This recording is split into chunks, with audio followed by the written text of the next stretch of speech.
a copy of the agenda. May I start with inviting those of you who may be having messages of apologies for other members who should be here.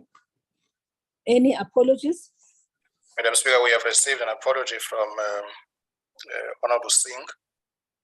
We were told that he will be represented by Honorable Majosi, but we're still waiting for her to join. Thank you. Okay. Any other apologies? Honorable Speaker. Yes. We have an apology of the Chief Whip who's attending the PAP. Thank you. Fortunately, I just met the Chief Whip now. I'm here. I was addressing the Pan-African Parliament this morning. So she is indeed here and is part of a short listing committee of the PAP for appointments of staff. So Majosi will be representing Honorable Singh, and then the chief of the majority party. Who else? Okay, now, Deputy Speaker, ma'am, who must register his apology. Thank you. Yes, DS. Okay. Thank you very much, Mr. Kaso, and thank you, honorable members. Members, shall we now look at consider the draft agenda before us? Are there any additional items you would like to introduce? Or are there any which you would like us to remove? Are you happy with the agenda as it is? Okay, I'm assuming that you're happy. Can somebody then move for the adoption of the agenda? I move, Honorable Speaker, for the adoption of the agenda. Thank you very much, Honorable Lakute. Seconder?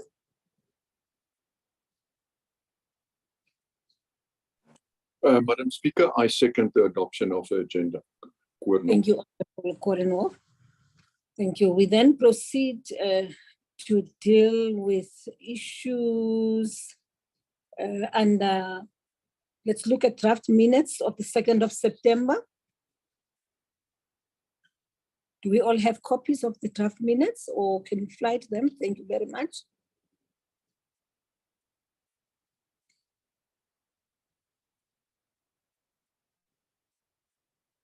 Those are the minutes.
Thank you very much. That is the end of our minutes. Will somebody move then for the adoption of the minutes of the 2nd of September? Any mover for the adoption? I move, Honorable Speaker, for the adoption of the minutes. Thank you very much. Any seconder?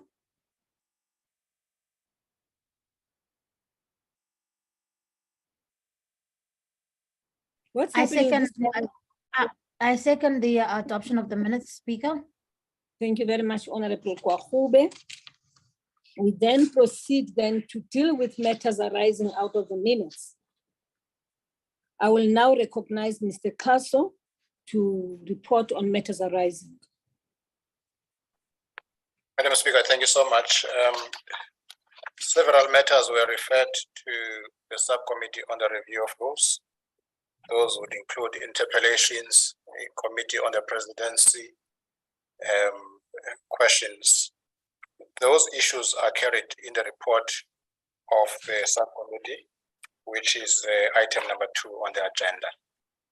So we'll deal with the matters when we get to item number 2. There were other matters, a matter that was referred to the Powers and Privileges Committee in relation to members of parliament and what had occurred in the House during a sitting. That committee has not yet met. Some members of the committee were busy with the budget process, budgetary review and recommendation process, and some are part of the 194 committee, which includes the deputy chief whip of the majority party. The arrangements are that the committee must meet within the next 2 weeks to consider the matters referred to it. Thank you, Madam Speaker. Thank you very much, Mr. Kaso. But I do want to raise this point to all members, particularly those who belong to that committee. It is not good that issues should stand over for a long time. It is always better when we deal with issues speedily, you get done so that the affected members are also alerted and they're aware of what the decisions of the Powers and Privileges Committee are, and therefore prepare themselves as such.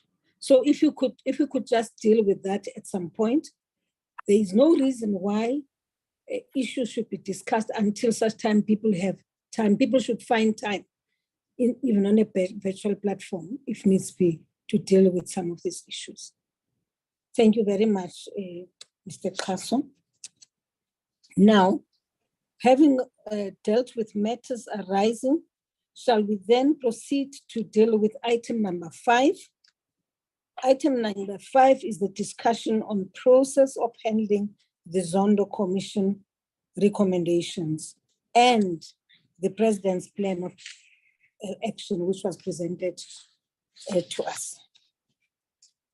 Secretary of the National Assembly, Dr. Kaso, will you please take us through? Thank you, Madam Speaker. I will request my colleagues to place the document on the screen, the implementation plan. We have circulated this document, honorable members, yesterday. Of course, we recognize that some members may not have been able to go through it. We will try to highlight the key elements of the proposed plan. But just to indicate at the outset that we have been getting reports of the Commission since March this year, parts of the reports of the Commission. And finally, we got the full set in October, 22nd of October, which also came with a implementation plan of the executive. Now, we have gone through all the reports that have been submitted to Parliament and that were also in the public domain. We have also gone through the plan from the executive, the response of the executive to the Zondo Commission. And the document we are presenting today deals with 4 aspects. 1, those recommendations that relate to parliamentary oversight and accountability. We're dealing with the President's response plan, how we are going to deal with that matter as Parliament, or at least how we propose Parliament should deal with the matter. And we're also dealing with how the activities of Parliament as they relate to this report will be monitored. And we also reflect on what we refer to as parliamentary reforms. Honorable members may be aware that all in all, the Commission has produced 353 recommendations. And of course, some of those are within the purview of Parliament, and others indeed with the executive. We'll now move to page 5 of the document.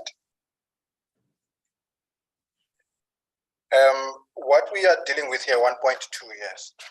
What we are doing today is to deal with process, not so much the merits of the recommendations, but how Parliament ought to process these recommendations. And of course, these are our proposals in that regard.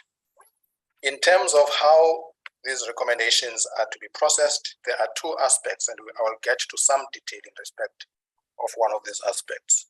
As indicated, there are those that relate specifically to how Parliament should conduct its business. Going forward, I will go into some details in terms of what each recommendation says. There are about 16 of those recommendations and what we propose. But there are also those recommendations that relate to matters that are currently with the executive. And we are recommending that those recommendations be forwarded to respective portfolio, select committees, and joint committees where applicable. Now, for those matters that deal with institutional matters, how Parliament should be run as an institution, we are recommending that the Joint Rules Committee and the Rules Committees of the two houses must monitor the implementation of those recommendations. And for those recommendations that will be referred to committees of Parliament, we are recommending that the House chairpersons of committees in the NA and the NCOP should monitor the implementation of those recommendations, and they should receive quarterly reports from the committees, and then of course through the forum of chairpersons they should deal with those recommendations. At this point, Honorable Speaker and honorable members, I wish to go straight to page 8 of this submission. Just to give a sense of the recommendations that relate to Parliament and what really they are about. As I said, we've identified 16 of those, and then we will go to the next set of recommendations. Now, the first recommendation, please, I'll tell you when to move. Recommendation number 1. The first one deals with whether there should be a committee on the president and the presidency. This is a recommendation from the Commission, I think we must say that. And the Commission was of the view that there are aspects in the presidency that are not necessarily covered by some committees of Parliament, and that there ought to be a specific committee that exercises oversight on the president, and that they put as a finding and of course as a recommendation.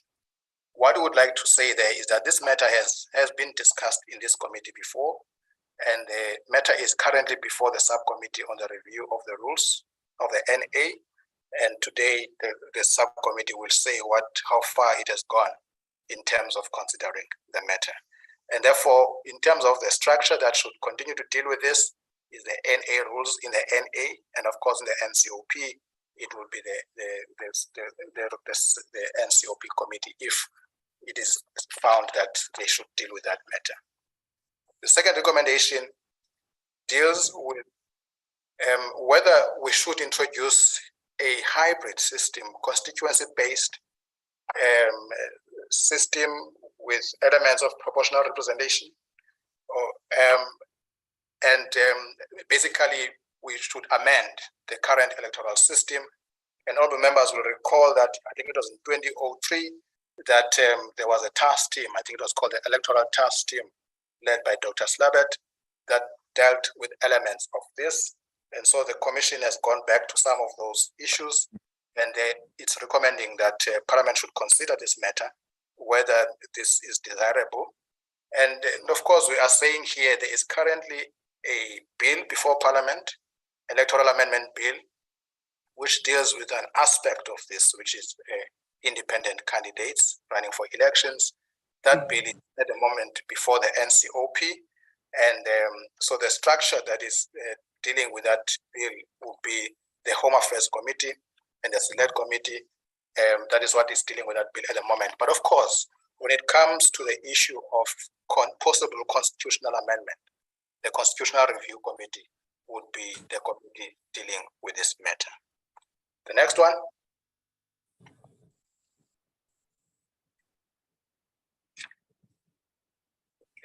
Yes, here it deals with the matter of whether it would be desirable to enact legislation which protects members of parliament from losing their party membership. And the thinking of the commission here was that members should be free to express themselves on matters of principle without facing the possible consequence of a dismissal or being punished by their member. But the commission is therefore saying that Parliament should consider whether the legislation in this regard is desirable at all. And therefore, we're saying that, again, this will be a matter to be considered by the committees once a principle has been established, whether one should deal with this matter or not. But we're highlighting here that one would have to consider what the oath of office says at the moment, and of course, our electoral system, that we have parties send members to parliament, and of course there will be internal matters within the parties in terms of regulating their membership. Recommendation number 4. The commission was concerned that the issue of reporting by the Joint Standing Committee on Intelligence is erratic. At least that's a view it holds. In terms of this act, within 5 months of its establishment, the JSC is supposed to submit a report to Parliament, and within 2 months after the 31st of March each year, must again submit a report. But it has been identified that during the transitional period from one parliament to another parliament, there are gaps in terms of the JSC adhering to these requirements. And therefore, the Commission was concerned that maybe the Act needs to be strengthened, the current legislation needs to be strengthened, so that that committee is enabled or is made to adhere to its reporting obligations. Whether that requires an amendment or strengthening of the rules, that will be for Parliament to consider. But certainly the Commission is saying, please consider whether the current legislative framework is adequate. And therefore, we're saying the JSC would consider that matter, whether we should have a law. Of course, we know that that committee cannot process bills. We can deal with the principle. So if a bill had to be processed, we would have to establish an ad hoc committee to deal with this matter. All right, we go to recommendation number 5. Here it deals with the issue of funding. Of course, honorable members, a lot of these recommendations are largely based on testimonies that were led before the Commission. And so the Commission would have arrived at some of these conclusions based on those testimonies. So there was a sense that committees are not adequately funded, and that there needs to be proper funding for committees so that they can carry out their responsibilities. You will also note that largely the Commission dealt with portfolio committees and not select committees. But for institutional purposes and in the context of the institution, we have to address both the NA and the NCOP. And here we're noting that there have been interactions with the executive for Parliament, basically indicating the need for more funding to fund its mandate. And we're highlighting the office bearers and the offices that will run with this matter. But the Joint Standing Committee on Financial Management of Parliament will also have a role, of course, led by the Executive Authority, and the accounting officer playing the role of the accounting officer in that regard. We now move to number 6. I think it's important on number 6 to state that the Commission does acknowledge that it did not do a thorough analysis of this. I hope the word analysis is, I'm not misrepresenting it, but they did not go into details in terms of this. At least that's what the report says.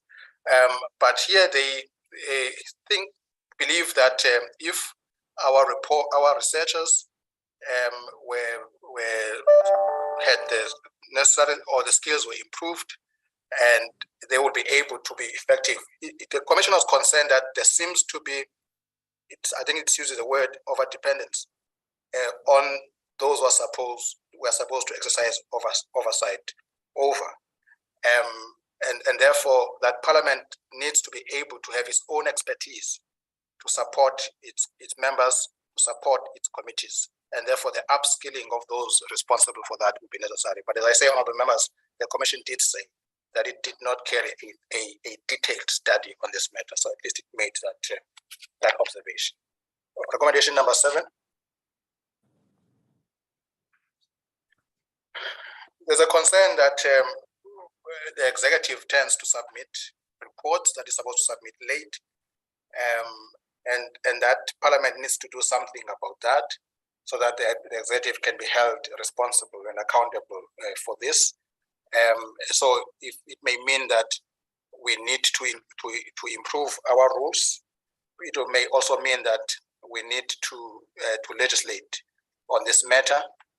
That is what the Commission is saying, and that Parliament must consider these issues, including the issue of non-attendance by ministers and others who are scheduled to attend to portfolio committee meetings. So we are saying this is a matter for the rules committees of Parliament to consider whether we need to strengthen the rules, or it's a simple matter of just enforcing what is currently there. And of course, we do need to note, honorable members, that currently there is a process where ministers who don't respond to replies, the reports are submitted to this committee, and lately this information is even published in the ATC, the name of the minister, or at least the portfolio, and the number of questions that are outstanding in respect of that minister. So there are measures that have been put in place, and of course, those need to continuously be evaluated. We'll move to recommendation number 9, because these are similar. Number 9, I've dealt with that. So we're saying these rules committees are the right bodies to deal with this. Number 10 deals with the tracking and implementation by the executive of corrective action proposed in respect of reports. Again, there is a manual process there. Every recommendation adopted by the House is conveyed to the executive by the Speaker in the NA, and in the NCOP by the Chair. There is a follow-up letter on those matters. And of course, we are in the process of piloting an ICT system as well, just to enhance that process. We cannot claim that the process is perfect. It does need improvement, but there is a process that is being implemented towards improving that area, which is a very important area of our work indeed. Recommendation number 11 deals with, this is carried from the oversight and accountability model of Parliament, a section, oversight and advisory section, to provide advice and technical support. And the Commission is saying we must establish this.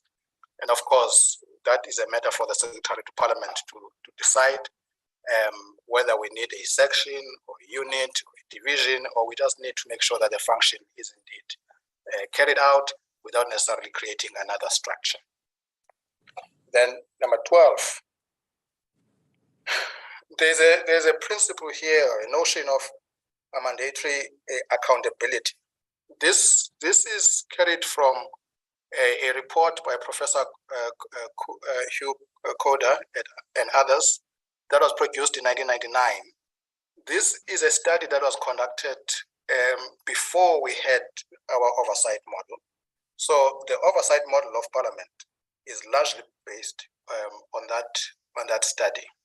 So it came up with this notion of a mandatory accountability, which basically says you don't just identify issues.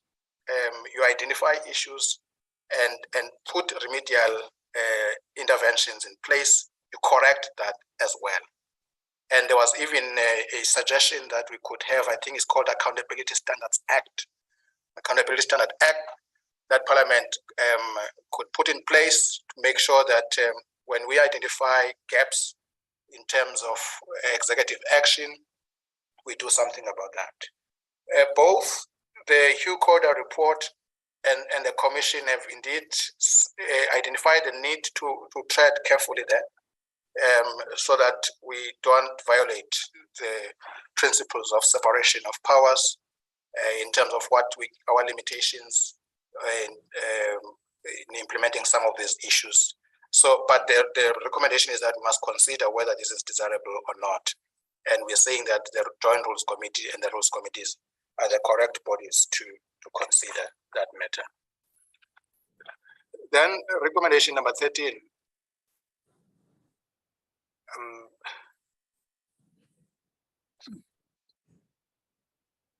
Yes, it deals with the same matter, that should we not be of the view that we need an act of parliament, we could just strengthen our rules to deal with the matter. Okay. Here it deals with, number 14 deals with members of the executive, that when ministers are not able to be responsive to issues that are before committees, that matters need to be escalated to the level of the speaker and ultimately to the level of the president, and that we must have processes to deal with that, and that LOGB would have a role to play. And we're saying the rules committees are the right body to deal with that matter. 15, again, this emanates from testimonies that were led before the commission, whether there should be more opposition parties chairing committees of parliament other than ISCOPA, and the commission is saying it's for parliament to consider that, and whether that is at all desirable. In the view of the commission, it would enhance accountability, it would enhance parliament's oversight obligations if you did that. That's the view carried by the commission. Then the last one deals with some of the recommendations and submissions made by Corruption Watch at the commission in terms of how we effect appointments.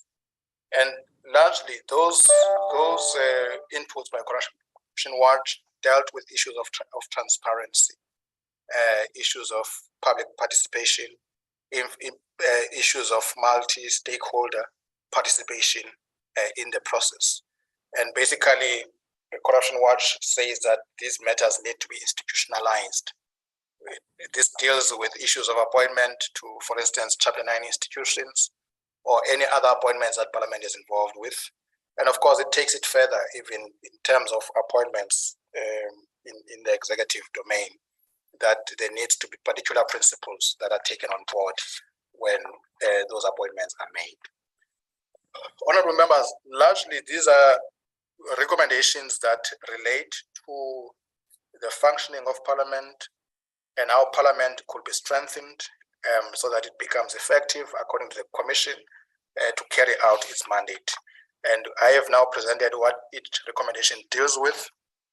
I have given the context in respect of each recommendation, and we have indicated which structure could possibly deal with this. I'm saying possible because that remains a proposal at this point, and that is for this committee to consider. With your permission, Madam Speaker, I may proceed to deal with how we propose Parliament must monitor the implementation of the executive plan of action. May I, ma'am?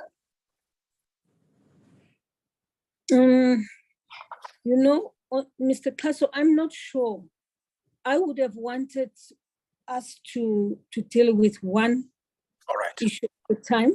We deal with the recommendations which have emerged from the Zondo Commission, right up to each one of them. Fortunately, we do have, you have 3 columns there. You have the actual recommendation and the status of the recommendation and the designated authorities. If we could just deal with that, and once we're done with that, then we deal with the plan of action of the president, so that we don't lose track of what we are discussing. If it's agreeable, I don't know how members feel about it. Honorable members, may I would- please comment? Agreed, Honorable Speaker. I would support that approach. Thanks, Speaker. Thank you very much. I'm sure we all agree then. If we do agree, I suggest we start from the beginning. We start from the first recommendation and express ourselves on the recommendation and actually see if it is correct, for instance, that let's say number 1, right? There's an item there. And this is an item which has been discussed over a long period of time. It's years now since we started discussing this matter. And now it is emerging out of this report. And there is a proposal there that the matter should be referred to the subcommittee on rules. Do you want to talk to that matter, honorable members? I'm starting from number 1 now. I don't want a long debate. I just want us to look at the recommendation, look at the status of the recommendation, and then look at the designated authority, whether we agree or not, and we pass and we conclude this matter of the report. Honorable members? There are hands up, Speaker. I don't know if you can see them. Not yet, not on my screen.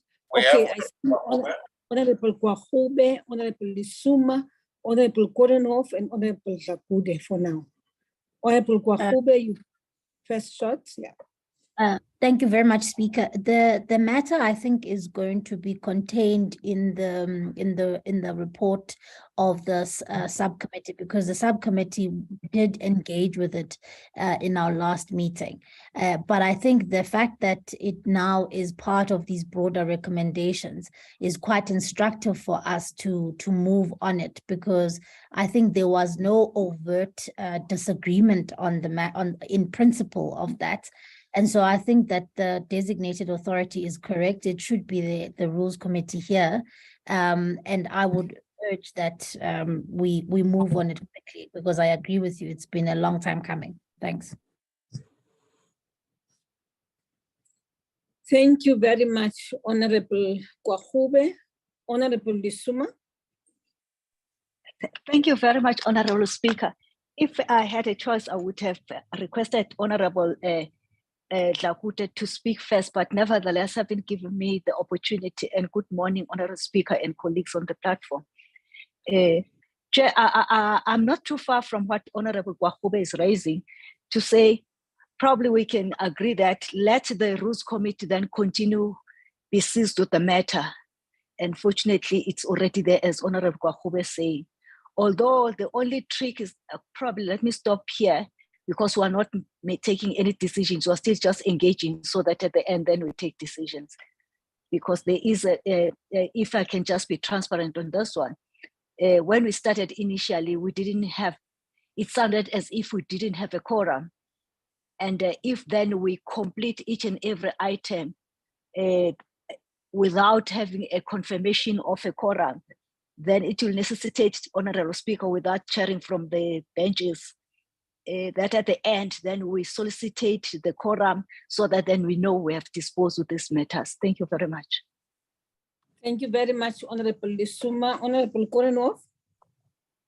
Thank you, Speaker, and good morning, members of the committee. Thank you for the presentation, and I agree with you that we go point by point. What we're discussing at the moment is just a process. And we need to approve the process that we are going to follow. And it's based on 3 documents. One is the State Capture Commission recommendations. Number 2 is a response plan from the President. And to note there, I think that's the next section that Mr. Kasu mentioned. The President refers to considerations and actions on recommendations. And what is missing then still is that once we have the approval of this process, which we're discussing now point by point, we also need to get the views of political parties. And they need to have time to consider that. There's one point missing, Speaker, that I want to raise. Nowhere in the presentation, well, let me start with number 1 then, and the rest, there's a reference to timeframes.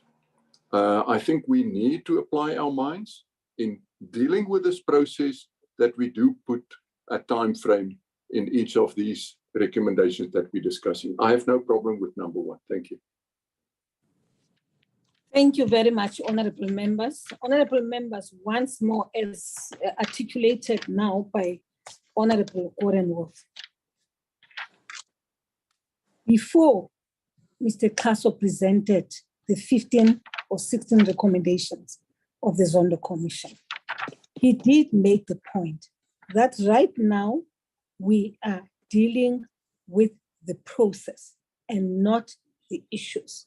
So that's why I said then, if you look at the document before us, the document actually states that here is a recommendation, this is the status of the recommendation and designated authority, which is then, do you agree with this, or would you rather feel, for instance, where it says, I'm making an example, where it says designated authority, where it says National Assembly Rules Committee, would you say you want to leave it to the joint rules, or to the deputy, to the chief whips forum and so on? So that's what we mean, so that we can be quick. And of course, there's a matter which has been raised here, which is that there are no timelines. Timelines are going to be very important, because if there are no timelines, people can use this thing. They can hold this report against us and say, we're not moving, when in fact there is work being done. So all I want is to know whether the report as is now, as presented to us by Mr. Kaso, which proposes the process, whether it is agreed to, starting with number 1. So you agree that number 1 should remain as is? Honorable Dlakude? Thank you very much, Honorable Speaker. And thanks, Mr. Kaso, for the presentation of this report. Honorable Speaker, I don't know if I'll be out of order, but I want to propose something, given the fact that it's only 2 parties in this meeting. And yes, I fully agree that the matter must be seized with the Rules Committee. But my concern is that it's only 2 parties. And when I check, even from our own members who are members of the Rules Committee, some of them are saying they didn't get the notice. I wanted to suggest that if these reports, including that of the subcommittee, because like Honorable Kwahube said, we dealt with number 1 in the subcommittee, and we said, we agreed that we are still going to consult our caucuses in this regard. We haven't finalized it. So I wanted to propose that maybe both reports must be sent to the members of the Rules Committee of different political parties, where we will all process these matters. When we reconvene in the next Rules Committee, it will be easy for us to participate, and it will be quicker. We will not waste much time. Correct. That's my suggestion, Honorable Speaker, if it's allowed. Thank you. Thank you very much, Honorable Dlakude. That takes us away, that gives us a way forward, honestly. But I see that Honorable Lisuma and Honorable Kwahube, you still want to comment on these matters. But indeed, if we are not going to be able to discuss these issues and take a decision, firstly, because there is no forum, there are 2 parties which are here, and 2, that we are still discussing a process, I really think that the proposal which has been put on the table by Honorable Dlakude is a plausible one. And I would like people to talk to that, so that we don't have a long meeting which will not have a proper conclusion. Thank you, honorable members. Honorable Lisuma. Thank you very much, Honorable Speaker. I'm 120% in agreement with the way forward that has been proposed by Honorable Dlakude, having found favor from your good self. but also which is separate, let me not add, but separate issue that I would like to be schooled in terms of the determination of the quorum. In a committee, my understanding is that if the committee has been established, then the quorum is not necessarily determined by the political parties present. This rules committee, how many members that will say to us we do have a quorum? That's one. But also I must add here on this one that we are not dealing, this committee doesn't deal with any other portfolio committee matters. We're dealing with how the parliament ought to be run based on the rules and procedures and related matters, that it is important then from your good office, Honorable Speaker, just to sensitize political parties that it is important for them to attend to these meetings, especially the rules committee, because not everything that is going to be discussed here will be necessarily be referred to the Chief Whip's Forum for whatever good reason. That will be my plea for this one. Hence, you were correct to say that there are only one political party, let them be phoned, and then fortunately DA joined, that they must also be mindful of that, because at the end of the day, they'll end up accusing us as the majority party that we are not dealing, we're dealing with the matters. The last point, Honorable Speaker and colleagues, is the issue if then we can be assisted in terms of the turnaround time of consultation with our political parties and also the next rules committee, so that we can then have a formal decision on the matter before the parliament the parliament rises for recess. Thank you very much, Chair. Thank you very much, Honorable Lisuma. Honorable Kwahube. Thank you very much, Speaker. I want to also just ask the question that Honorable Lisuma has asked about quorum, because at the end of the day, what we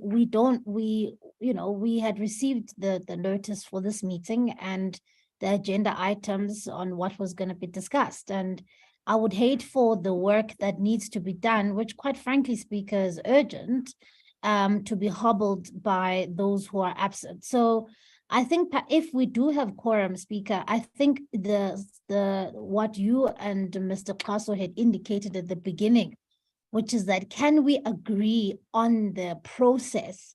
So can we look at the 16 recommendations and agree on the process that will be followed, and also what timelines we are looking at? I think that's an important way forward, because I'm not entirely sure then what would have been the point of this meeting if we adjourn and we haven't agreed even on the process. So if I can just get clarity on whether or not we've got quorum enough to discuss and agree on the process, then I think if we do have quorum, let's agree on the process. And as you say, we go through each and every one of the recommendations. Do we agree on the status, the designated authority, and a relative timeline? I think that at least that's what we ought to do. Thanks. Thank you, Honorable Kwahube. Honorable Korenhoff. Thank you, Speaker. May I suggest that we allow Mr. Kasu to present the remainder of his presentation? We've now line of sight of the 16 recommendations. And I think this is a process. And I think all members of the Rules Committee in this meeting agree with this process. So I think what we do, we complete the remainder, have the balance of the presentation, and then under your leadership, take a decision on the way forward regarding the process, as has been suggested now in this meeting. I hope that helps. Thank you. Thank you very much, Honorable Korenhoff. I just want to make a point, which is that there are 2 political parties in this meeting. Out of 14 political parties in Parliament. And of course, sitting here, I'm not sure what constitutes a quorum, whether it is the number of parties attending the meeting of the Rules Committee, or it is the number of people who are at the meeting. Right now we have 40, but that 40 actually means nothing. So I'm just needing to enhance the proposal from Mr. Kaso at the beginning, which is that we just look at the process and so on. And once we are done, and then once we have a quorum, we'll then approve. But the point is, we're dealing with the process. So, Masmule, will you please clarify to us, because it seems I'm not the only one who's not clear about the quorum. I've had Madam Lisuma raising the matter, Korenwolf, honorable member, also raising the same matter. Can you just clarify it? Because I have a serious problem with parties which will not attend a rules committee, particularly because parties for some weeks now have been desperate to hear what the president has to say about the plan of action, what it is that we're doing about the Zonda Commission report.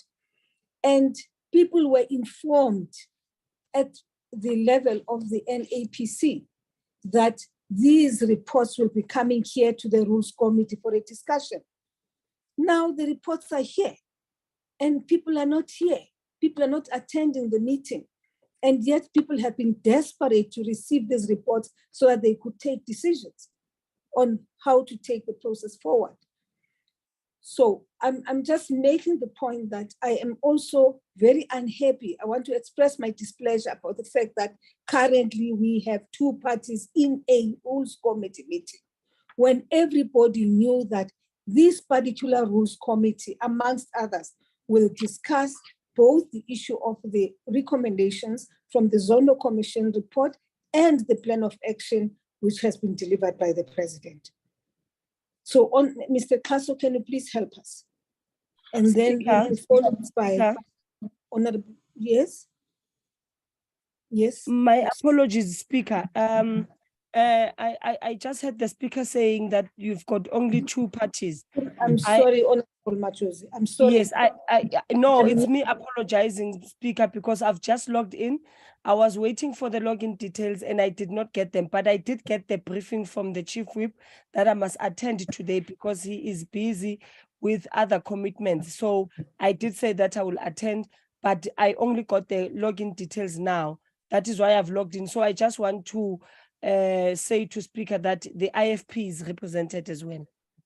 Thank you. Thank you very much, Honorable Machozi. We were informed quite early in the meeting that actually Honorable Singh will not be available and that you will represent him. But of course, at the time, you were not on the system. Thank you very much for announcing your presence. So we have three parties now at the meeting. Honorable Kaso, Mr. Kaso, followed by Honorable Papo. Madam Speaker, thank you. The rules firstly enable us to proceed with business if we have a third of members present in a meeting. However, we need a quorum to take decisions. The quorum for this meeting is 10 members. Currently, we are sitting on 9 members, and we are making calls, ma'am, to see if we can get more members. The ANC could assist us there as well because they have the most members on this committee. But we're also trying to locate the EFF, which has got 2 members on this meeting. And we are informed that Dr. Mulder is attending, I think, a pension fund meeting. So that is really what this situation is, ma'am. Thank you very much, Mr. Kaso. And lastly, ma'am, just to say that Yes. for quorum, you consider the members, not necessarily the parties, but of course, Oh, we're yes, a multi-party place, so it's always ideal to have. Thank you. Thank you. Thank you very much, Mr. Kaso. Honorable Papo. Good morning, members. I was saying that there are specific, my understanding that in the committee there are specific parties which are designated to attend. Not all 14 parties attend this committee, are members of this committee.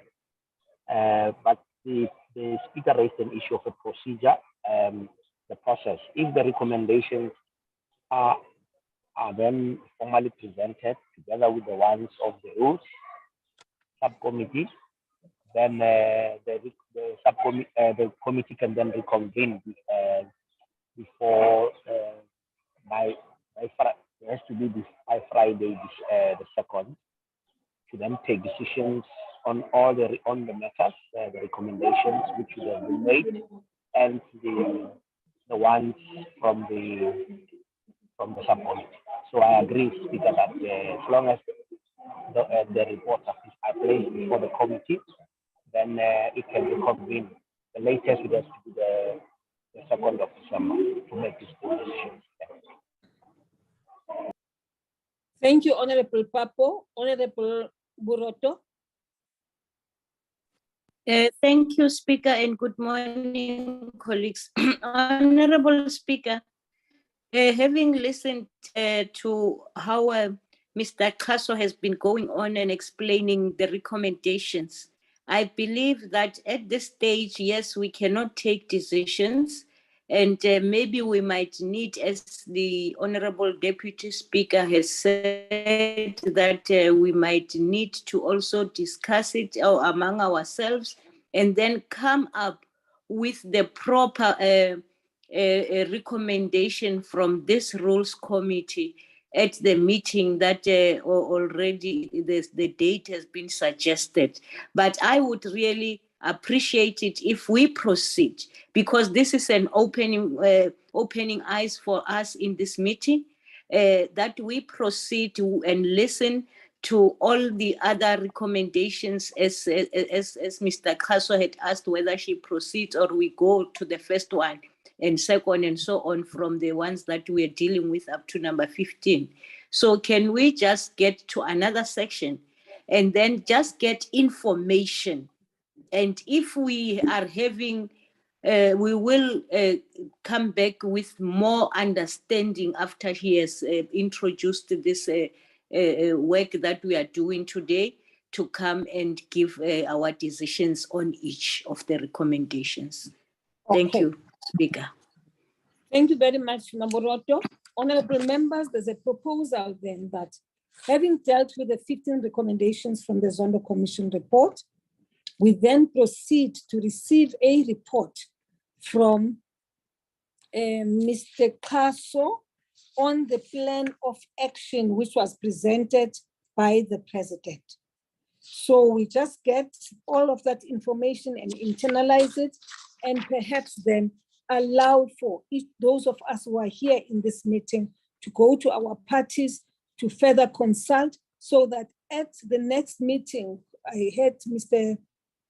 Papo, Honorable Papo mentioning the 2nd of December, we come back and give a full report about where we stand with these matters as the different parties.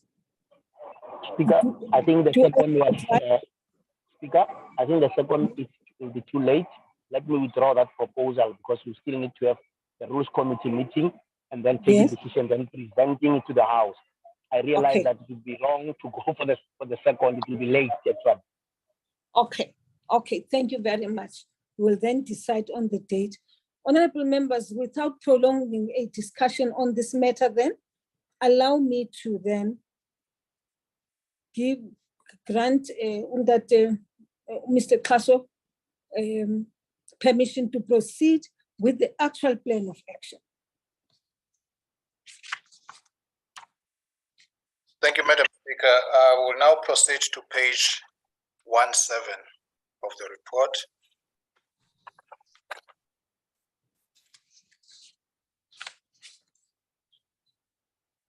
Yes. This one deals with the plan of action by the executive, and the president has indicated obviously what the recommendation was, and also what is being done by the executive to deal with that recommendation, and our role there in the main. When I say our, I mean Parliament's role there is to exercise oversight and to hold the executive accountable for the things that are within its domain. So, ma'am, I will be quicker on this one. The first one deals with matters referred to as perpetrators of state capture 5.1 of the report. Can you please move, colleague? Yes. Yes, up there. criminal investigations and prosecutions. And here it basically indicates enrolled cases on criminal investigations and prosecutions that are currently receiving their attention from law enforcement officers. We are recommending there that the Portfolio Committee on Justice and Correctional Services and the Select Committee on Justice, obviously, be the committees that would be monitoring this, making sure that they get updated on a regular basis. The second one, 5.1.2, deals with asset recoveries. There are 27 recommendations regarding the recovery of proceeds of crime that are receiving attention. The president has indicated what is being done currently, freezing or preservation orders to the value of 12.9 billion have been granted. And so the information is here, what SAS is doing, what the SIU is doing about these recommendations. We are recommending that the Portfolio Committee on Justice and its Select Committee, and of course the Standing Committee on Public Accounts would have a role to play there, and that this recommendation must go to that committee. A point that I would like to make as I continue with this, Honorable Speaker and Honorable Members, is that where applicable, committees would need to confer, because there are some cross-cutting issues here. For instance, here, the Committee on Police might also have a role to play, and as well as Justice would have a role to play. Our rules allow for committees to confer, and our rules also allow for committees to embark on joint undertakings. Then the next one is 5.1.3, deals with referrals to other state entities, agencies, and executive authorities. 15 recommendations with respect to further investigation of and possible action against individuals. SARS has actioned those matters, Reserve Bank has actioned them, and here we're indicating which committees must deal with that to exercise oversight. Go on. And the same goes for this one. We go now to 5.1.4. Referrals to professional, regulatory, and other bodies, and 11 recommendations with respect to further investigation and possible action been identified. And the executive is telling us what has been done to date. SA Institute of Tax Practitioners involved in terms of implementing some of these recommendations. And here we give an indication of which committees of parliament must exercise oversight. I request ma'am not to read the committees because they are here, unless members want me to read them one by one, but I think it would be more effective not to. 5.1.5, could move there. These are investigations by IPIT, and that IPIT has assigned a team of investigators to deal with the allegations.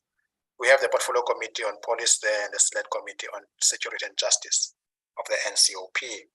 Then 5.1.6, companies implicated in state capture. The Commission has made broader adverse findings with respect to the conduct of a number of private entities. And this is what has been done in the middle column by the executive, and we are recommending the committees that must exercise oversight there. 5.1.7, the integrity and the rebuilding of the credibility of the country's law enforcement agencies, strengthening the NPA, establishing of directorates within the NPA, and we are saying the Justice Committee will be the correct body to deal with that matter. 5.2 is 5.2.1, creation of a permanent anti-corruption commission and a public procurement anti-corruption agency. The concern there of the commission was that there's a lot of fragmentation around matters of procurement, and that you need an entity that will manage that space, so that within government there isn't the fragmented approach as we currently have at the moment.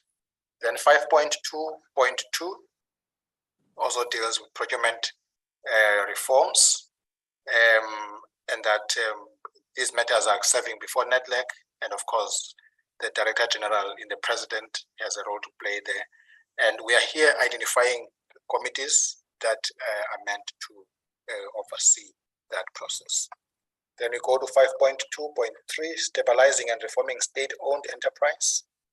Some of the recommendations here on the need for a process for appointment of SOE boards that is not open to manipulation, including involvement of independent panels with appropriate technical expertise. I have indicated earlier what Corruption Watch said before the commission. So some of those principles that were highlighted by Corruption Watch are carried here. And we are proposing that public enterprises and its counterpart in the NCOP will be the committees dealing with this.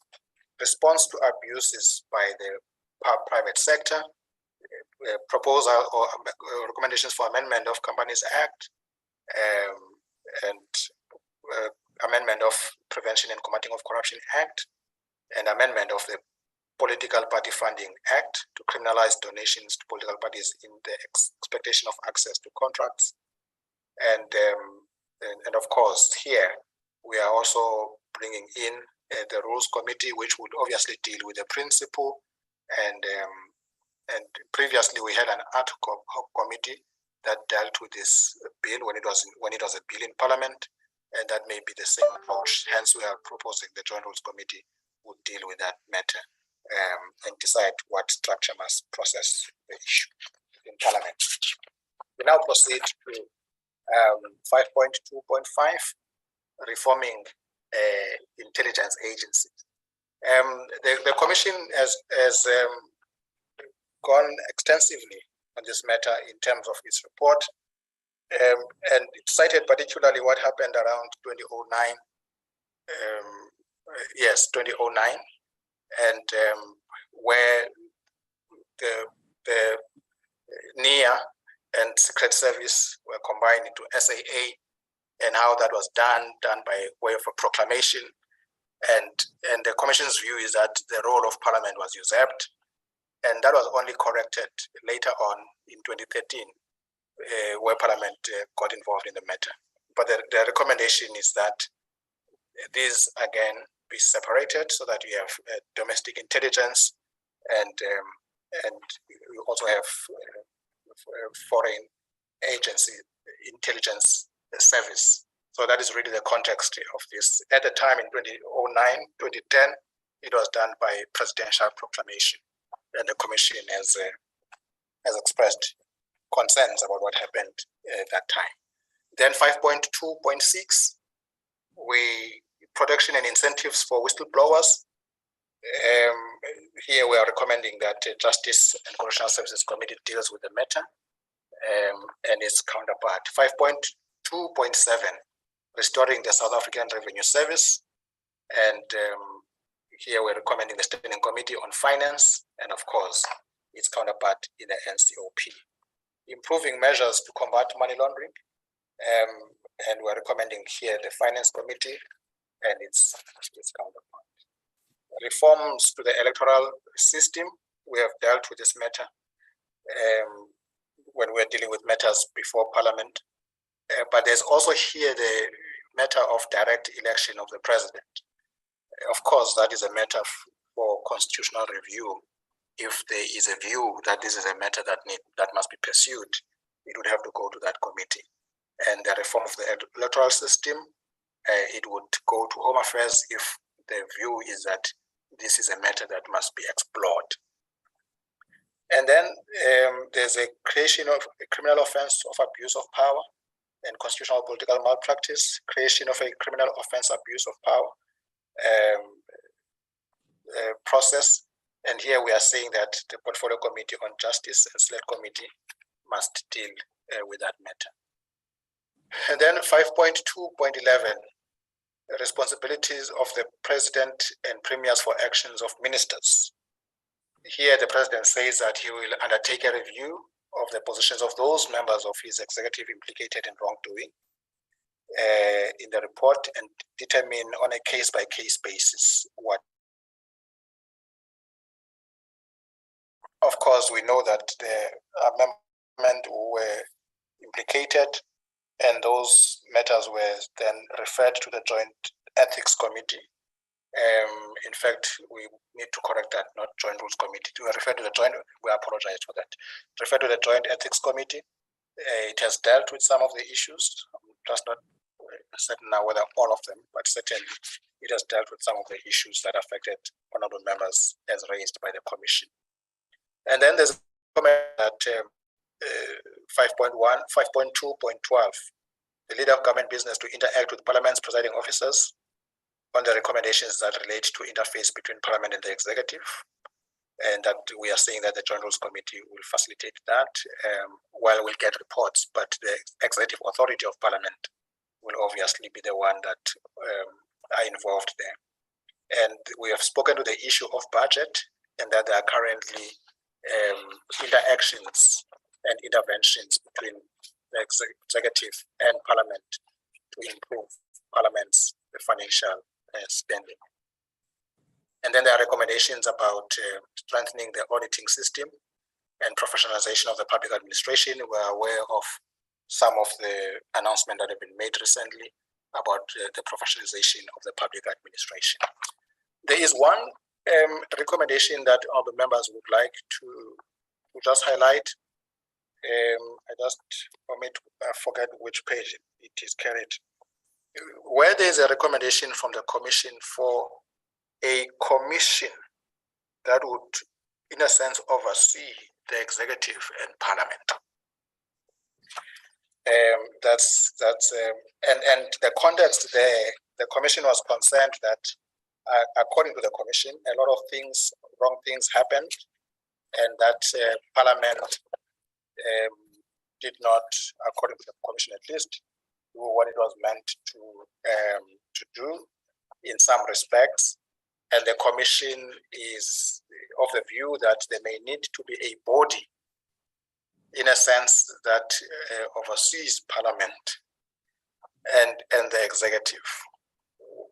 From a technical point of view, we think it's an interesting recommendation that may have constitutional implications, and that would need to be scrutinized carefully. It is a radical recommendation, but I think its constitutionality would have to be assessed with great care. Honorable Speaker, that is the input in terms of the recommendations, in terms of how we propose the executive implementation plan ought to be processed within Parliament.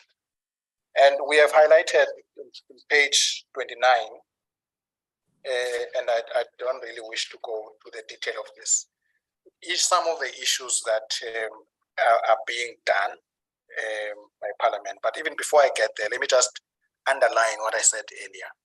How then do we monitor the implementation of this plan by Parliament?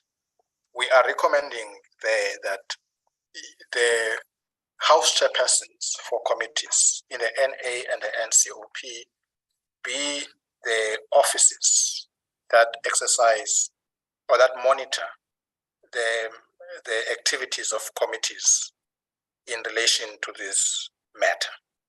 And we're also recommending that these committees, they must be quarterly reports submitted to those offices in terms of how they are conducting their business on this matter. So that is our recommendation, ma'am. So just to say that for the ones relating to Parliament, we are recommending that the Rules Committee, Joint Rules Committee, be the oversight body there, of course led by the Executive Authority, but for this one that relate to the role of committees, those two offices be the bodies responsible for that. So I was still saying that then on page 29, we are highlighting there some of the interventions that are being made. As I indicated, Madam Speaker, I don't wish to go into detail there, where there was a process to improve our oversight model that started, and also that we are already embarking on capacity building as it relates to members of Parliament. Both houses have programs in that regard.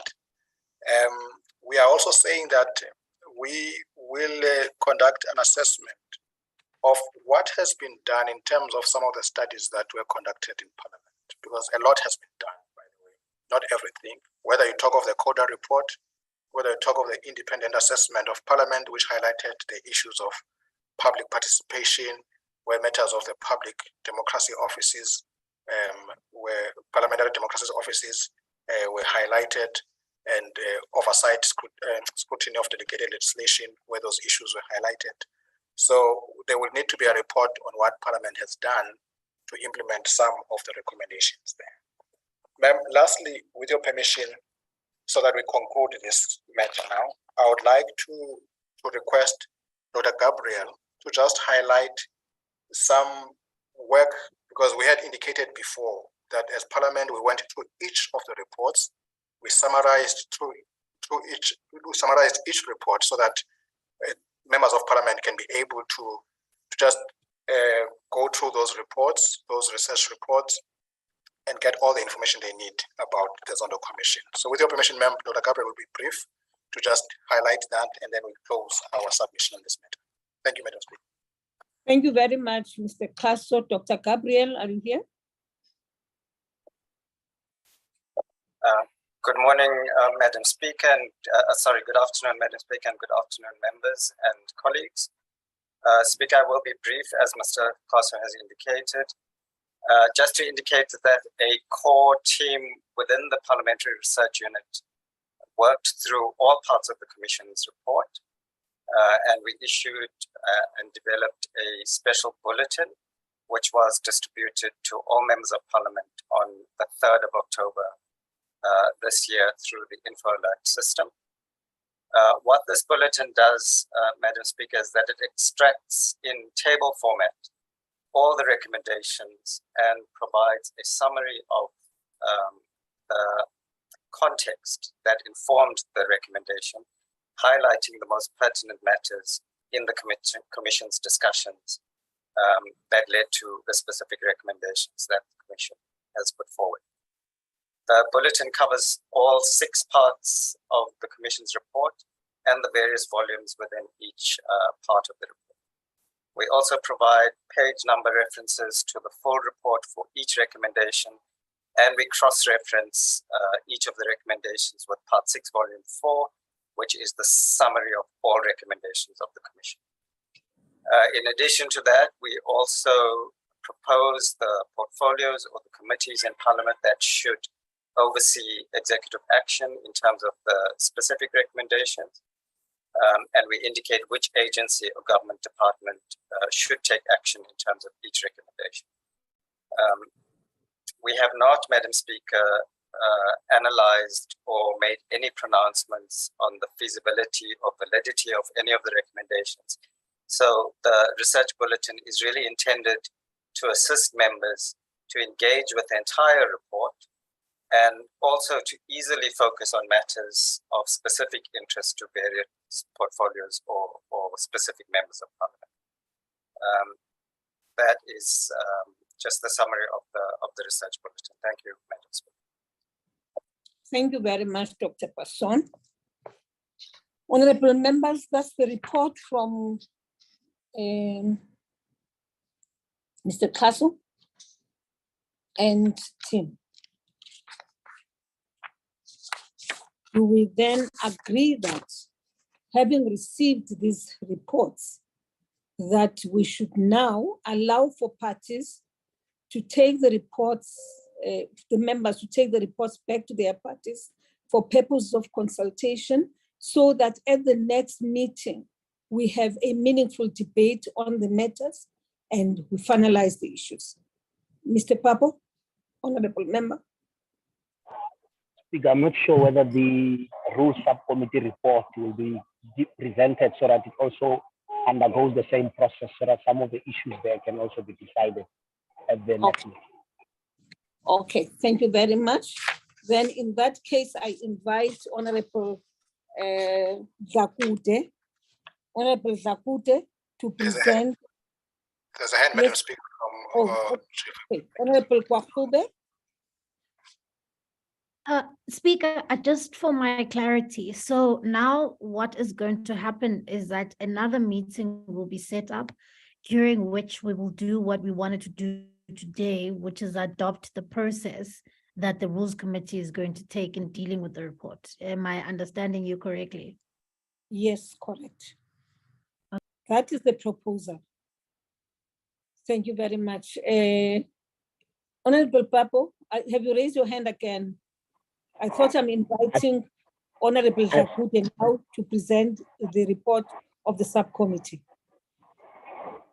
I was saying, I think I agreed with you that the process is being recommended by this meeting.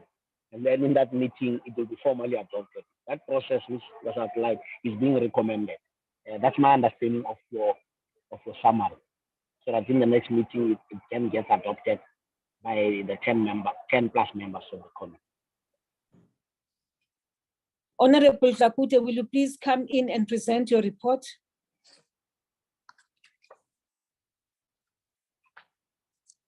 I'm assuming that it will be presented by you as chair of the subcommittee. Okay, Honorable Jakude, I think is maybe is losing signal for now. Who else is in the subcommittee who works closely with her? Madam Speaker, I will be available to present, but I think if she can unmute, I saw here on the screen, I think it's a muting issue. But I'll be ready to present, ma'am, if she can present. Okay, you may present then. You may go ahead and present. Okay. Madam Speaker, would like to present the report of the subcommittee. The report of the subcommittee deals with paragraph A, technical amendments to rules, the principle of a ruling,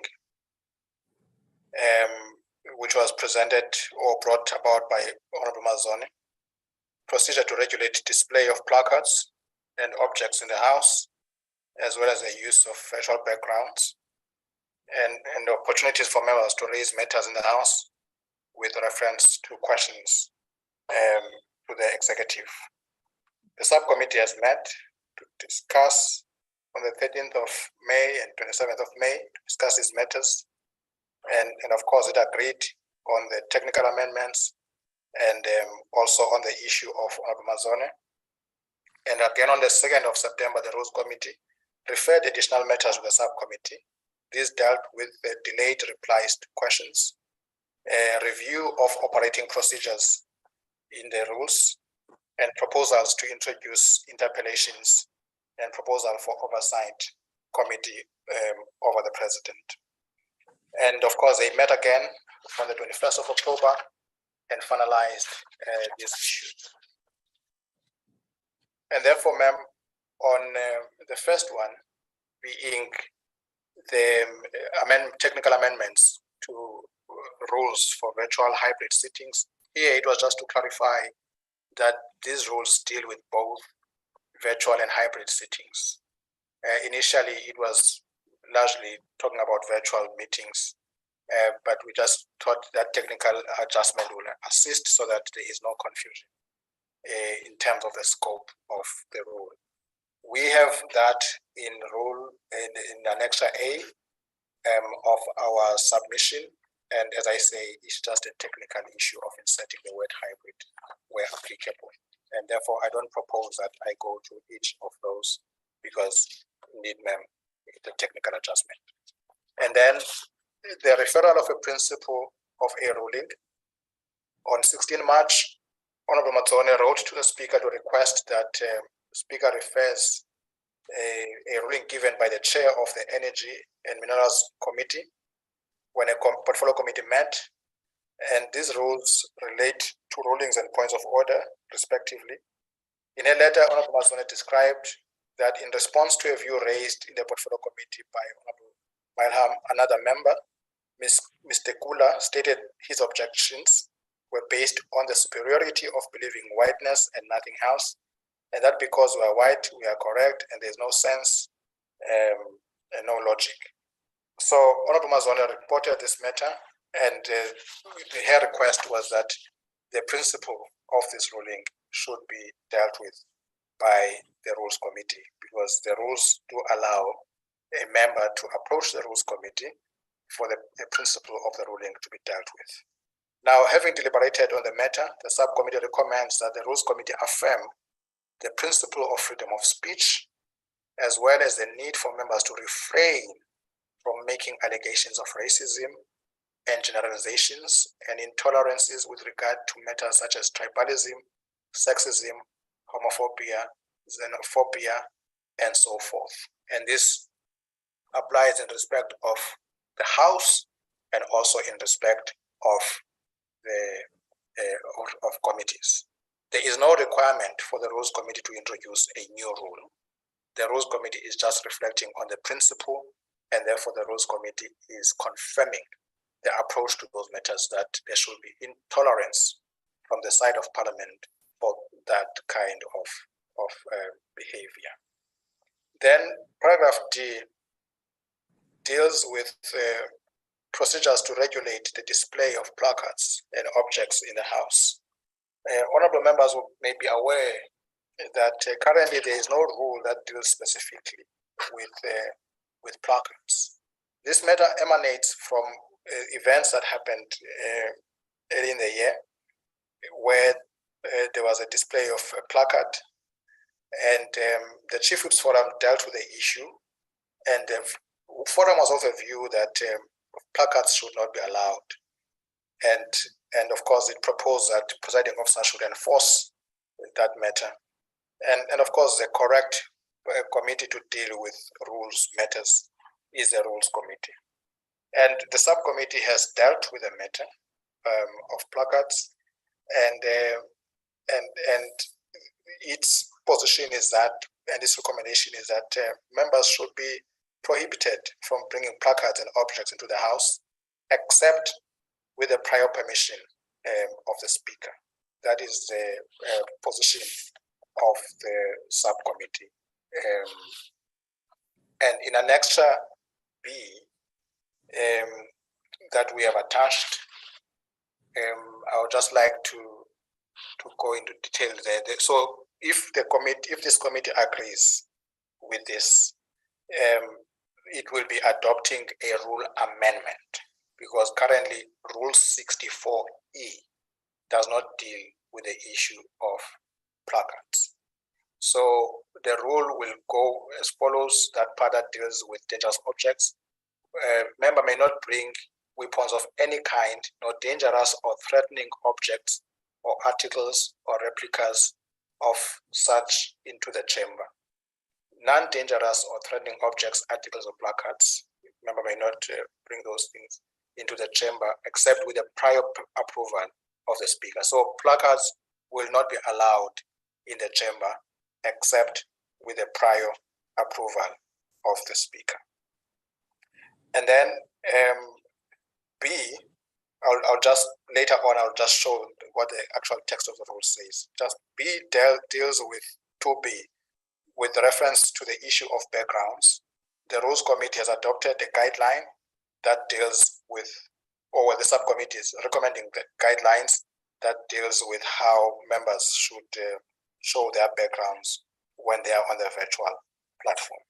I will go again to the detail of this. Then paragraph E, all the members, there's been a concern about the issue of questions to the executive. They have raised concern about the perceived limited number of opportunities provided to them to raise matters in the House, such as motions, statements, and questions. And the Chief Whips Forum agreed that the matter be discussed in the Rules Committee. The Speaker accordingly referred the matter to the Rules Committee for discussion. Previously, the Rules Committee had agreed that to accommodate all parties and provide more opportunities, the Assembly should schedule more mini plenary sessions.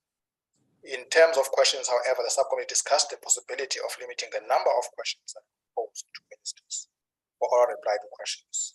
And in terms of Rule 138, an attempt was made to obtain a fair spread of questions among ministers by introducing a clustered system of government portfolios.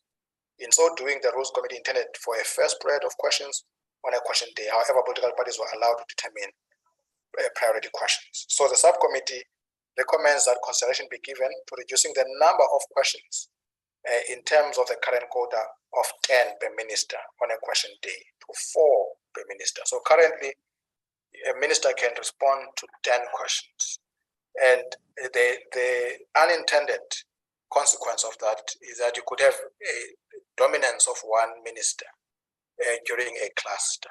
So to minimize that, the subcommittee is proposing that you reduce the number from 10 to 4, that the maximum number of questions that could be directed to a minister on a particular question day would be 4 questions and not 10 questions.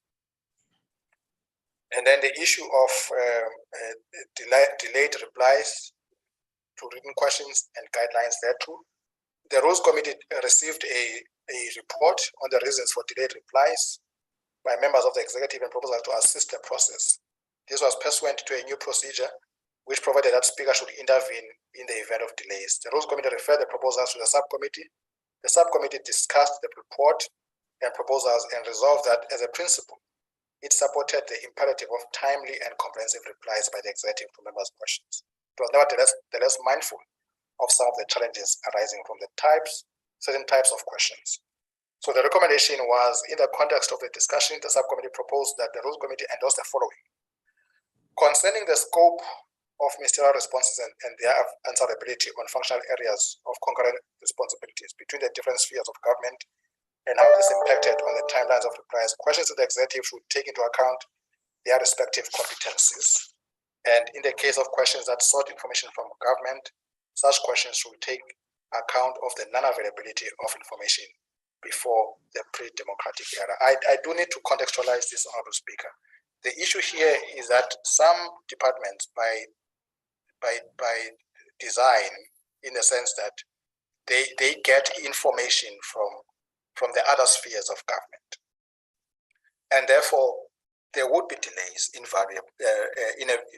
there would be inevitable delays sometimes, because there are certain time frames that are put to the executive within which they must respond. And so, because they must get information from local government, from the provincial sphere, and there are delays there. So we are then saying that these matters need to be clarified and taken into account, that ministers should be asked questions that really relate to their portfolios under their direct control, so that we eliminate the possibility of delayed replies to questions. Then there was the issue of the review of operating procedures in the rules on the removal of members. This follows the investigation that was undertaken, where there were allegations of gender-based violence when members were removed from the House. The Speaker commissioned an investigation, and the investigation came back and said the Speaker had done everything according to the rules, and it made particular recommendations. Some of those are that, as a principle, staff members of one gender should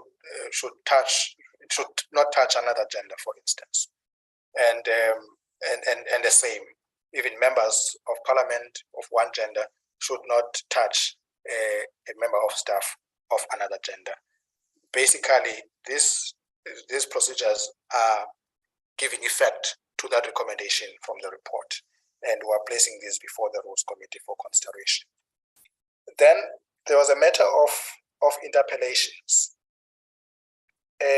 Many years ago, there was a procedure of interpellations that an interpellation would take about 15 minutes, where there would be a response by a minister and then another intervention by the interpellant and another intervention by another member on the same issue, and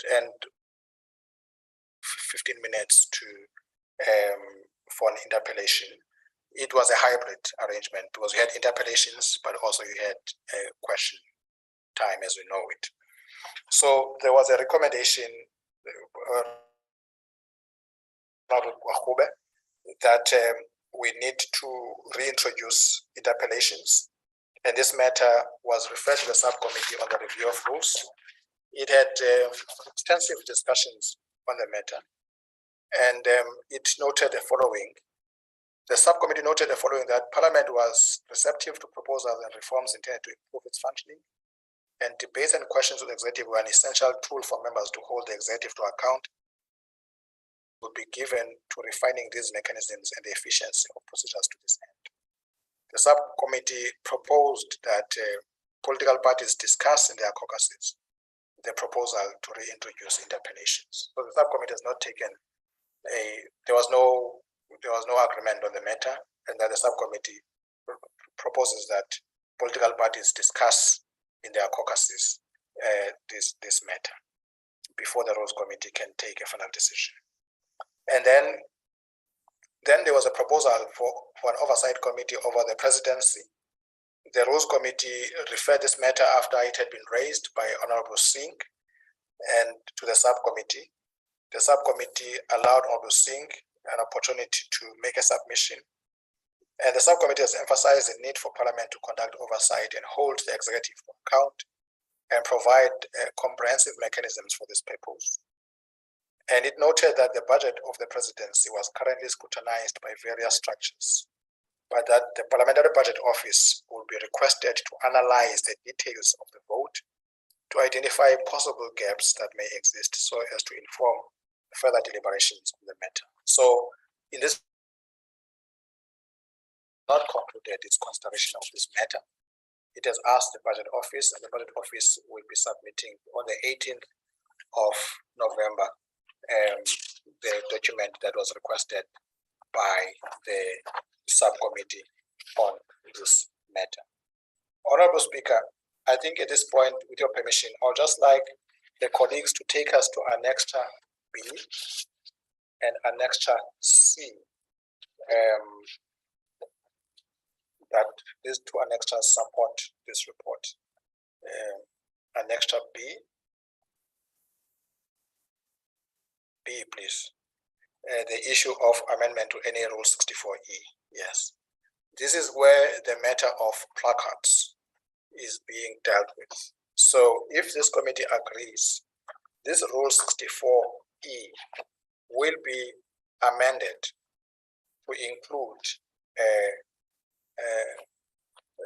placards that may not be brought into the chamber. Currently, the rule deals with non-dangerous objects, but placards are not dealt with there.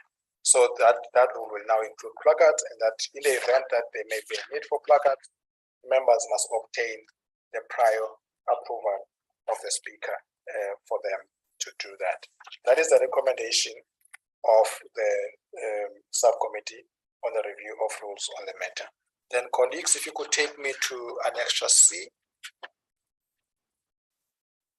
In terms of the rules for virtual sittings as adopted by the Assembly on 9 June, the current rules, public meetings and order and debate are applicable. Members on the virtual, this will be a guideline, not necessarily a rule. Members on the virtual platform are therefore required to conduct themselves as if they were physically present in the House.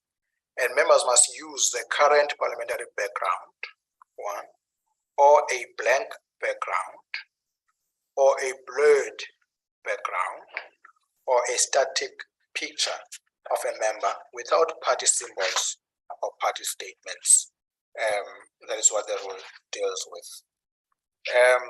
Honorable Speaker, that is our report on the issue of the matters that were referred to the subcommittee on the review of rules. Thank you, Madam Speaker and honorable members. Thank you very much, Honorable Mr. Kaso. Honorable members, how do you propose we take this forward? Because one of the things I'm noting as this meeting continues is that, in fact, we ought to have had a joint rules committee as well, because a lot of what we are discussing also affects the joint rules committee. But nonetheless, this is where we are now. I am requesting you to give guidance. Mama Broto. No, thank you, Speaker. I think the recommendation that come from the subcommittee of rules are sound, but my only issue is that I'm not sure if we are going to take a decision because we have to approve if we are not correcting before we proceed. Thank you.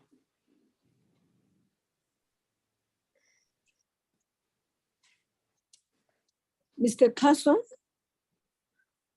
honorable members will recall that right at the beginning, when I realized at the time we were probably 3-4 members, one of the issues I raised was whether it is worth it continuing with the meeting without a proper quorum. Then we were told that the quorum is about 10 people. But I had also noted that the non-visibility or availability of many political parties. I don't know how many parties are supposed to sit in a rules committee, but I do not think, even though I'm ignorant, I'm new here, I do not think only 3 parties can sit in a meeting of the rules committee and take decisions. Now, honorable members, we've received all the reports. Mr. Kaso had made a proposal that once all the reports have been given to us, we depending on whether there's a quorum or not, we then can discuss and take decisions. I am still of the view that this is a very good information session, but whether in fact it is a meeting where you may want to discuss the issues or thoroughly interrogate the issues and then take decisions, I am not sure. So I need guidance from you. I hear your Mamoroto and the proposals that you are making, but help me, those of you who have been longer enough here, who have been members of the Rules Committee, help me to guide the meeting. Masibule, will you please help me? Madam Speaker, I would propose that we take the same approach we took with the first presentation. Information has now been shared with the committee. One of the members may ask questions of clarification or clarity. We clarify those issues. At the next meeting, we should resume both the first proposal on Zondo Commission report, and this one will then be put for decision before the committee. That is my understanding. Yes. Because we are still at 9 members. Thank you. Thank you very much. I think that provides guidance to me. Mana, Honorable Lisuma. Thank you very much, Honorable Speaker. I want to say upfront that Mr. Kaso have covered the point that I wanted to raise, to say we had that common understanding, but probably for the completeness, I would suggest that your office, in terms of when do we sit, we don't become prescriptive here in terms of when we're supposed to meet as this committee. But you look at your diary and also advise us on time, but also mindful that we're still going to go back to our political parties on other matters that we discussed earlier on. The second one also, I would suggest, which you raise, that there might be a need to have a joint rules committee, that you also communicate through your good self with the NCOP chairperson and see the possibility thereof, so that we synergize some of the things that are cut crossing in terms of affecting both houses, as it were. Thank you very much, Chair. Thank you very much, Honorable Lisuma. I think that's the one thing I would like to do as quickly as possible. In fact, I'm hoping that the other house will have a similar meeting as the one we have had, where there'll be a lot of information given to the houses, so that when we next have our meeting now, it should actually be a rules committee meeting, which will discuss and take decisions. Because at the end of it all, it is true that when you look at a number of recommendations which are contained in the report of the Judge Zondo Commission, in the main, it is the National Assembly which is affected. But it does not mean that it does not affect the select committees. So we do need to have a joint sitting where we discuss the matters thoroughly and agree on how we take the issues forward. As it is now, it was good because we received information. I'm not even sure if people have internalized everything which was given here, because we've not had the opportunity to discuss each one of the issues presented here. I am looking forward to a session whereby we will sit and CASO takes us through each one of the issues and we discuss and agree. Right now, we're just discussing the process. Fine, we've discussed the process. So I just need to know, to hear from you what it is that we do now. I've understood Honorable Miner's proposal. Honorable Miner is basically supporting what has been said already. Honorable Kwahube. Thanks, Speaker.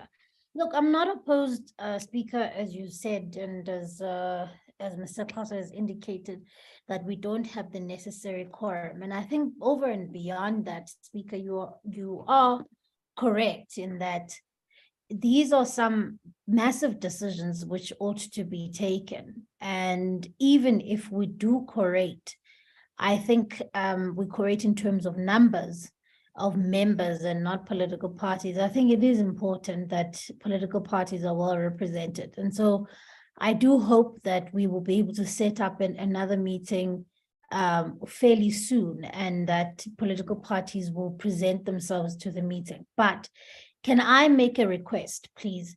Because can I make a request that in the summary of this meeting that has taken place today, we list exactly what it is that the next Rules Committee has to decide on. I say this because there is firstly the recommendations of the task team, the subcommittee of the rules. There's that report which we need to decide on and decide whether or not we accept those recommendations.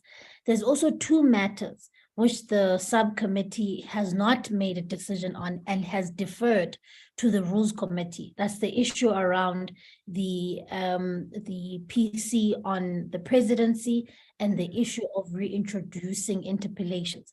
Can that also be included as part of the points of decisions that need to be taken?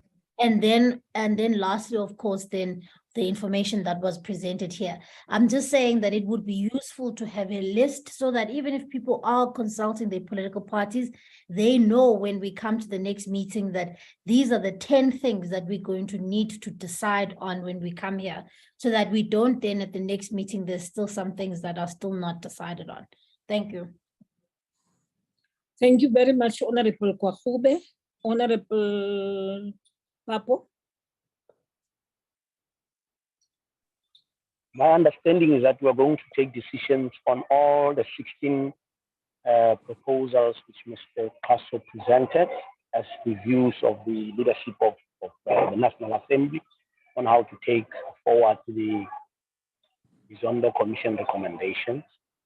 We'll also decide on the report, all the items listed in the report of the Rules Subcommittee, where the issues coincide with the recommendations of the Zondo Commission, the decisions will be taken. So all the presentations have to be considered by political party, each item by each item, so that they state their views on each of the items in the next meeting. Secondly, the proposal by Member Lesoma that we look at the coming remaining days. We have until the 1st in terms of a follow-up meeting to take those decisions, a joint Rules Committee meeting, and a report to the House. Those are the three issues which have to be done. The joint meeting, the meeting of the NA Rules Committee, and a decision on when that report, final report on all those issues will be presented to the House for adoption. But my understanding is that we are going to take decisions on everything, including endorsing the plan, which Mr. Khosa presented. So that in the next meeting, nobody says, no, and also as the documents are circulated. So the parties which are allowed to sit in the Rules Committee must take decisions and come and present them. And the majority of Rules Committee members will take decisions on all those matters. That's my understanding. Yes, thank you very much, Honorable Papo. That is my understanding too. Honorable members, I want to make an appeal, which is that this meeting should be held as through you, Kaso, Mr. Kaso. This meeting should be held as soon as possible. We're running out of time because we are now already at the beginning of November. So we have exactly this month in order for us to finalize everything and take this report finally to the House for adoption. Now, the second matter I would like to raise is this. The matter of the joint rules, the matter of the days of the sittings of the Rules Committee. On Mr. Kaso, it's a matter I would like us to consult about. It's clear to me Fridays are not good days. Other people are at airports, people are traveling. I would rather we have a Rules Committee midweek. And when we have it, and we should allocate time and agree on how long it will take us for us to discuss these rules. If we allocate a morning from like we do with the NAPC and say from 9 o'clock to 1 o'clock or from 2 o'clock on a day when there is no plenary, we should do so. In the manner in which this Rules Committee has gone today, I am not satisfied. I am not satisfied because a number, admittedly, we do have about 9 members of Parliament. However, what we do not have, in fact, are other political parties which should be represented in the committee here. And my biggest concern is that all of us have known for quite some time that there are heavy issues which are coming to the Rules Committee as per your request, because people have been pushing that these matters must be discussed now. And now that an opportunity is being given to members to discuss the issues, we are unable to finalize them because there is firstly no quorum, and that of course other parties which should have been here are also not here. I think that for me makes me very unhappy, and to be honest, we will be ending the meeting on a sour note. I think that there should have been more members here. I believe that all these reports are very, including the report that comes from the review committee, Ms. Lakuze's committee. These are all very important matters which should be discussed and agreed to, so that when we go to the House, there is no confusion of people who will say, but we were not part of the Rules Committee meeting. So my understanding from Mr. Kaso is that people were given adequate time, adequate notice for them to attend this meeting. So I don't understand why we are finding ourselves in this situation. But nonetheless, between my office and that of Mr. Kaso's, there will be consultation for us to have a meeting as quickly as possible, as soon as possible, so that we allow the other steps to continue. If it means we must have a meeting of our meeting again, as this Rules Committee, we will have that, followed by a Rules Committee meeting, or even though I would have preferred that we have one meeting of the Rules Committee, and then finally we go and report to the House. As things are, I am very unhappy. I must really express my displeasure to all members that I just feel that we've not done justice to the work which we ought to have done this morning. Now, honorable members, Honorable Member Kwahube proposes that the 2 critical issues which must come here is that of the Portfolio Committee on the Presidency and interpellations. These are issues which have been on the table for a long time, which have been discussed over and over again by political parties. And I do agree with Honorable Papo, therefore, that when these items are discussed, they will be discussed in the context of everything we shall be dealing with on the day we are finalizing these issues. We will deal with the issue of the Zondo Commission report. We will deal with the plan of action of the President. We will receive a report of the review of the subcommittee on review of the rules. Equally, in the context of that report, we will then receive this report on the Portfolio Committee on Presidents, because this is a matter which has been discussed thoroughly by the subcommittee and the issue of interpellations.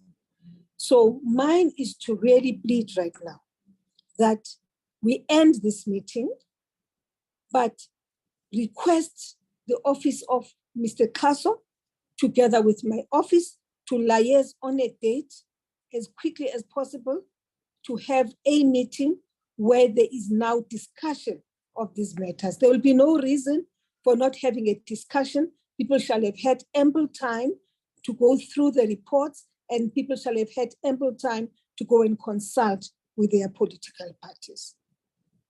Can we agree on that, honorable members? I see the two hands, Honorable Papo and Honorable Muroto, but can we agree on the summary which I'm putting forward to you now?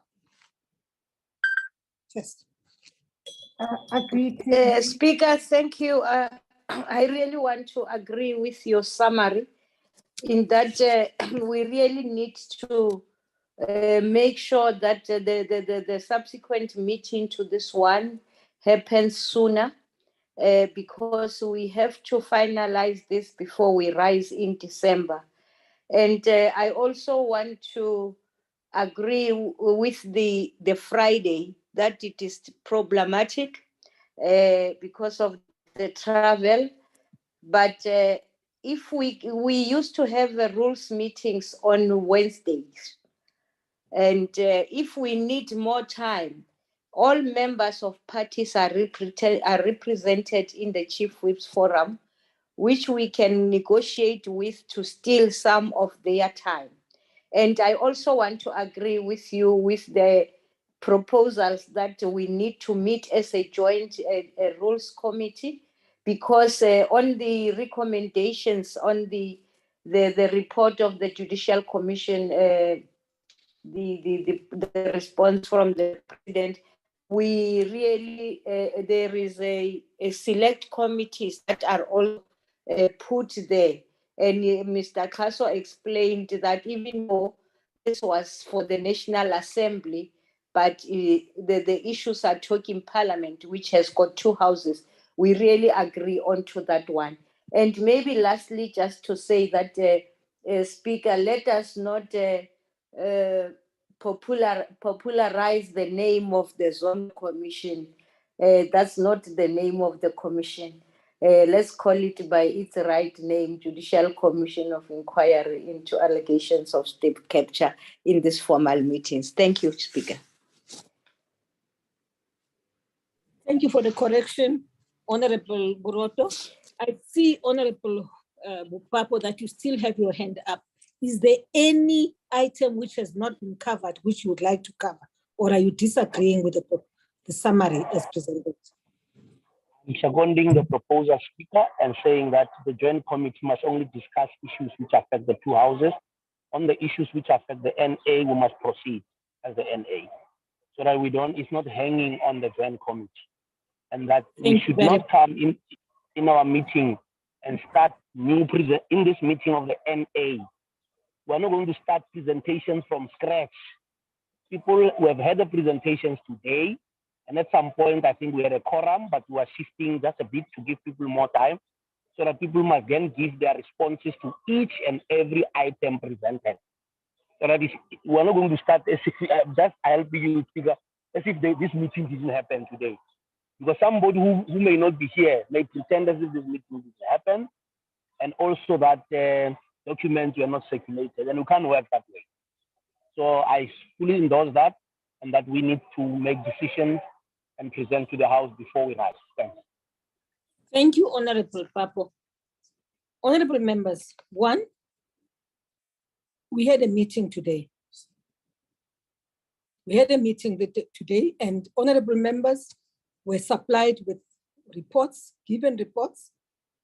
There was a presentation by Mr. Kaso to the honorable members on all the reports which were supposed to have been presented.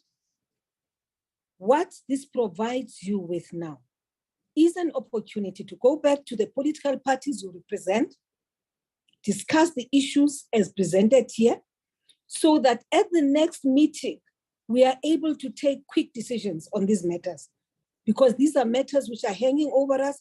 These are matters, some of them, which have been outstanding. That's number one. Number two, fortunately, Advocate Pindela is here, who is the secretary of the NCOP. So Advocate Pindela will be preparing from their side of the NCOP reports which must be brought to the joint rules committee. So after our meeting, we will then have this joint rules committee, at which point there won't be confusion about what it is that we want to discuss and what it is that we do not want to discuss. Once done, we then take the matters to the House. So honorable members, on that note, I want to task firstly, Honorable Kaso, to identify a date together with Kathy from my office, a date for the Rules Committee of the NA, and then between Advocate Pindela and Kaso, they then discuss a possible date of the Rules Committee. And I would want us to get those dates by next week, Tuesday, so that everybody has this on their diaries. And then the same applies to the matter of logging details, honorable members. Members should not be given logging details on the morning of the meeting. Members should go to sleep having logging details already. IT, you need to deal with that particular issue. Otherwise, honorable members, at this point and on that note, I now adjourn this meeting until the next meeting of the Rules Committee, which meeting of the NA Rules Committee will now be simply discussing these issues because they have been presented to us and we have copies of the report. If we don't have copies of the paper report, then we have it in our system. Thank you very much, honorable members, and the meeting is adjourned. Togo.